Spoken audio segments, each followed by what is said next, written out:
For me सबसे पहले एक काम करो, अपना फ़ोन उठाओ, बैंकिंग ऐप खोलो और ध्यान से सुनो। ये कोई ड्रिल नहीं है। चार्ट्स देखने से पहले, चाइना की बात करने से पहले, मार्जिन कॉल्स या 9 डे विंडो डिस्कस करने से पहले मुझे तुमसे एक सिंपल एक्शन चाहिए। फ़ोन उठाओ, बैंकिंग ऐप खोलो और अपने नाम के सामने जो बैलेंस नंबर दिख रहा है उसे ध्यान से देखो। वही नंबर जिसे तुम सिक्योरिटी समझते हो, सेफ्टी समझते हो। अब यहाँ एक इम्पॉर्टेंट सवाल आता है, क्या ये नंबर गवर्नमेंट जितनी स्पीड से पैसा प्रिंट कर रही है उससे फास्टर ग्रो हो रहा है? अगर जवाब नो है, तो रियलिटी ये है कि तुम रियल टाइम में साइलेंटली लूट रहे हो।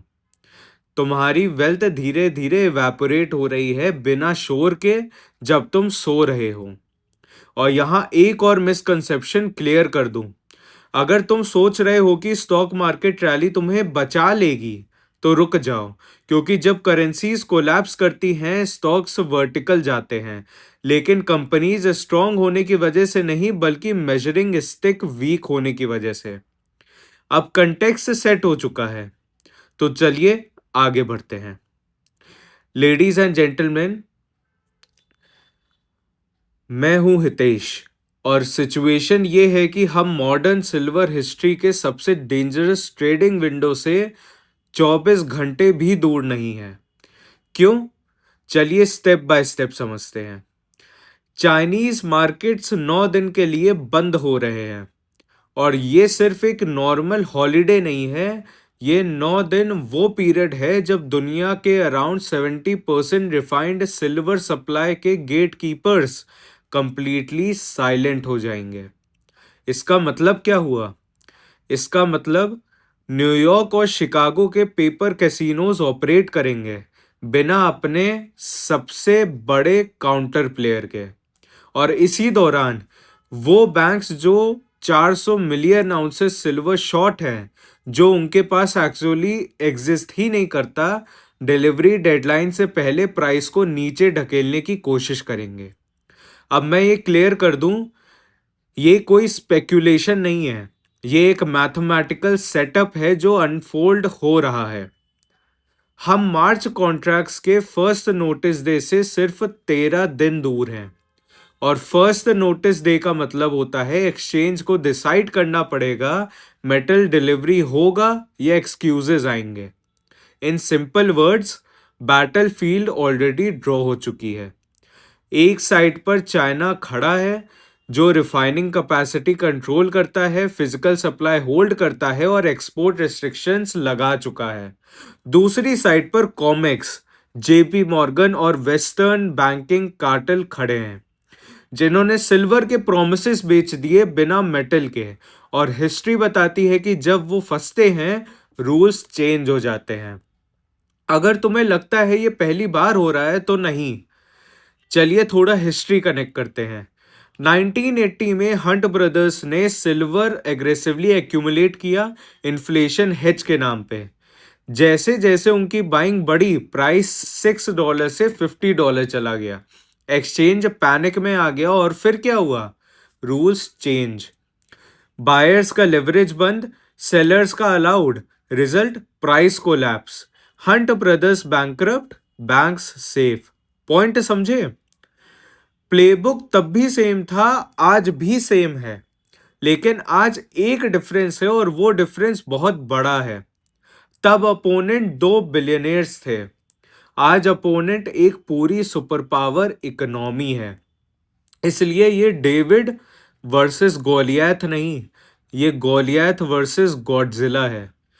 और इंटरेस्टिंगली, रिटेल स्टैकर्स गलती से गॉडजिला वाली साइड पर खड़े हैं। अब आगे बढ़ने से पहले एक चीज समझनी बहुत जरूरी है। आउटकम प्रेडिक्ट करना तो इंसेंटिव स्ट्रक्चर समझो। चाइना 60 से 70% रिफाइंड सिल्वर सप्लाई कंट्रोल करता है, और बाहर से आता है, रिफाइंड चाइना में होता है, और फिर वो डिसाइड करते हैं कहाँ जाएगा। अब उन्होंने एक्सपोर्ट लाइसेंसिंग सिस्टम लगा दिया, सिर्फ 44 कंपनीज अलाउड हैं एक्सपोर्ट के लिए। ये स्मॉल पॉलिसी चेंज नहीं, ये सप्लाई चोक पॉइंट है।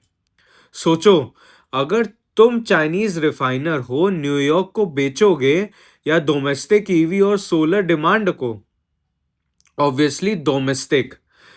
रिजल्ट, मेटल कंट्री के अंदर ही रुकता है और east west price gap widen होता है।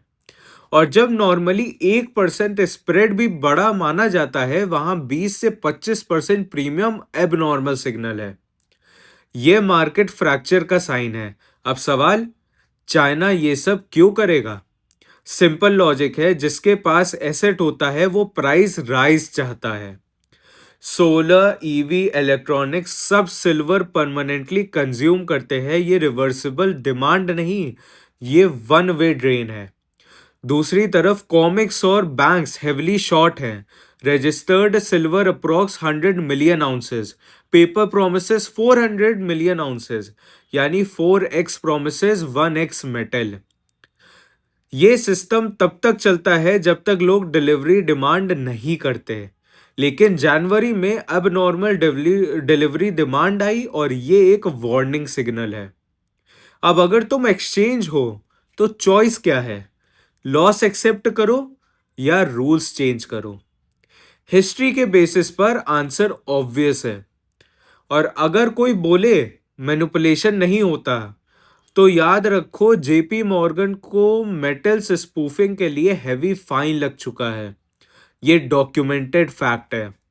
अब टाइमिंग कनेक्ट करते हैं। Chinese new year, Shanghai exchange बंद 9 दिन के लिए।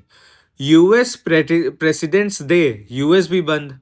ओवरलैप, दोनों साइड्स साइलेंट। फिर western markets open, China closed. ये विंडो प्राइस अटैक विंडो हो सकती है। बैंक्स क्या कर सकते हैं? Paper shorts flood, margin requirements hike, media fear spread, chart red paint. China ने काउंटर मेजर्स लिए, shorting restrictions, margin hikes for foreign players, एक डिफेंसिव फोर्ट्रेस। लेकिन फोर्ट्रेस परफेक्ट नहीं होता। मोस्ट लाइकली वोलैटिलिटी आएगी, पेपर प्राइस हिट होगा, headlines scary होंगी, emotionally week holder shakeout भी होंगे। लेकिन फिर चाइना रीओपन करेगा। अगर प्राइस आर्टिफिशियली लो हुआ तो बाइंग एग्रेसिव हो सकती है। Low price is equal to faster volt drain. इसलिए एक के डेट मार्क करो, एक ये डेट मार्क करिए, February 27, फर्स्ट नोटिस दे। Delivery demand is equals to pressure high, delivery low is equals to temporary relief base delay. और याद रखो, पेपर मार्केट्स जब ब्रेक होते हैं, मूव ग्रेजुअल नहीं गैप मूव होता है। तो अब प्रैक्टिकल टेक अवे कनेक्ट करते हैं। नेक्स्ट 9 days वॉलेटिलिटी हो सकते हैं, मेंटली प्रिपेयर्ड रहो। अगर पेपर प्राइस गिरता है, पैनिक मत करो। अगर तुम फिजिकल सिल्वर बायर हो, डिप अपॉर्चुनिटी हो सकती है। वॉल्ट डेटा वॉच करो, डिलीवरी नंबर्स वॉच करो, इमोशनली रिएक्ट मत करो, डेटा ड्रिवन डिसीजंस लो।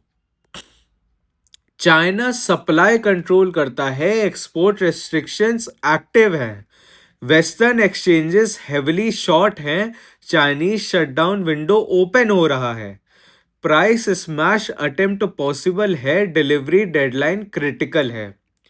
इसलिए नॉइस से ऊपर उठकर स्ट्रक्चर समझो, फियर से नहीं लॉजिक से एक्ट करो। और सबसे इंपॉर्टेंट, इम्पल्सिव डिसीजन मत लो। Hold the line but with awareness, not emotion.